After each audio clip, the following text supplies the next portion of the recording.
Previously, on Harrison's Away, I found my sister, she'd been staying with me in Tel Aviv, and I went to Yafo. Do you know what it's like to fall on the floor? Cry your guts out till you got no more. Hey man, now you're really living. Have you ever made love to a beautiful girl? Made you feel like it's not such a bad world. Hey man, now you're really living. Me and Em got sick of sitting in Tel Aviv.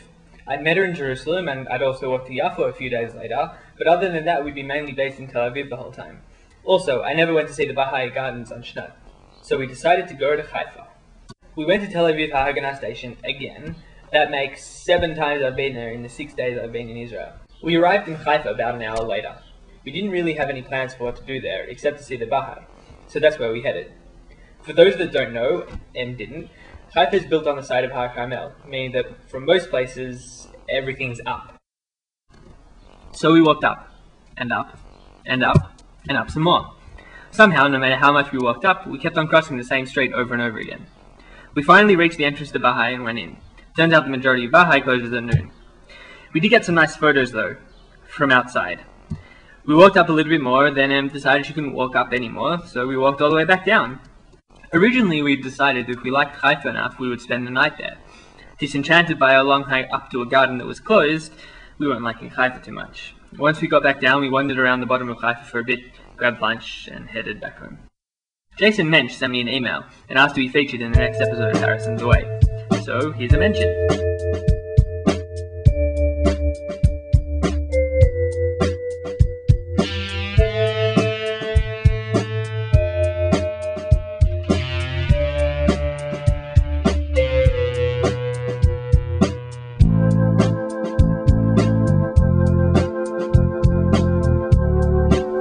Okay, enough of that. A couple of days later, I headed for Jerusalem to stay with Ricky and Nato at Marcus's house.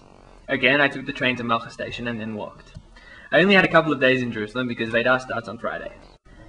My sister was coming to Jerusalem a day later, so I had to go and find her to get the key to Trainer's apartment. Ricky and I prepared some stuff for Vadah and then I headed off to find my sister. Because the bus from Marcus's doesn't go straight to the hotel my sister's staying in, I had to walk a bit. Using a very bad map from the hotel's website, I put together a very rough idea of where I needed to go. I started walking and stumbled across the microwave center on the way. Needless to say, I got a little bit lost. Everything turned Arabic for a few minutes when I found the intersection to go to Beit Lechem or Ramallah. I knew I was heading in the right direction, so I just kept on walking down a road I didn't know. And then, by accident, I found the hotel. I got the key back from Em, and then we decided to go get dinner in Ben Yehuda where I found Ricky and Nato again. Ben Yehuda is filled with American tourists, including these ones who seem to like singing with the harp lady.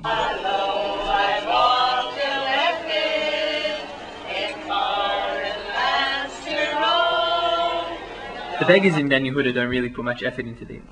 They just lie on the floor and hope for money. I said goodbye to my sister and went with Ricky and Nato to a Nagila bar for some drinks. Kate met up with us a bit later. Afterwards we went to a Waffle House, which had a videotape stuck to the wall outside. After a brief waffle encounter, we headed home. The next Harrison's Away is a special edition where I'll cover the Vadah of World Habanim drawer. And I know I keep saying this, but I promise I'll show you a picture of some Jews. You don't have a clue what it is like to be next to you.